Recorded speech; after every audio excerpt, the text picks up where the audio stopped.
Yesterday, Iran launched a historic attack against Israel, sending drones and missiles towards Israeli territory in response to an airstrike on an Iranian consulate earlier this month.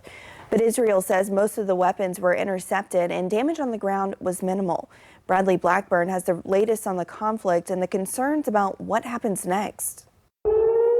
The battle lit up the night sky over Jerusalem, Israeli air defenses appearing to intercept incoming Iranian strikes. Tonight, wide-scale attack by Iran is a major escalation. Israel's military said Iran fired more than 300 missiles and drones towards Israel, and 99% were intercepted. They reported minor damage to a military base and said a 10-year-old girl was severely injured by shrapnel, but there were no other known casualties. We're operating at full force to defend the state of Israel and the people of Israel. Overnight in Tehran, crowds celebrated Iran's first ever direct attack on Israeli territory. Iran's supreme leader had vowed to respond after a strike on Iran's consulate in Syria at the beginning of the month that killed 7 military officials. With drones still in the air, Iran's embassy to the UN posted on X the matter can be deemed concluded, going on to warn Israel and the U.S. against further action. There is a significant potential for an escalation into a broader regional conflict. President Biden cut short a trip to Delaware to return to the White House, where he met with national security leaders.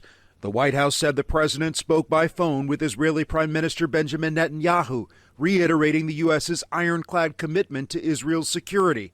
The Pentagon said U.S. forces intercepted dozens of missiles and drones during the attack.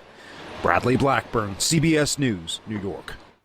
And we're hearing from Virginia lawmakers this morning about this. Governor Youngkin posted this on X, quote, "During this time of great peril, our prayers are with Israel and all of our Jewish community." He goes on to say, quote, "We must stand strong with our allies and strong against Iran."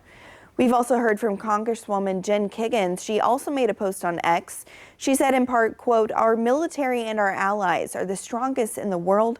Iran and their proxies will not be successful in their mission to destroy Israel."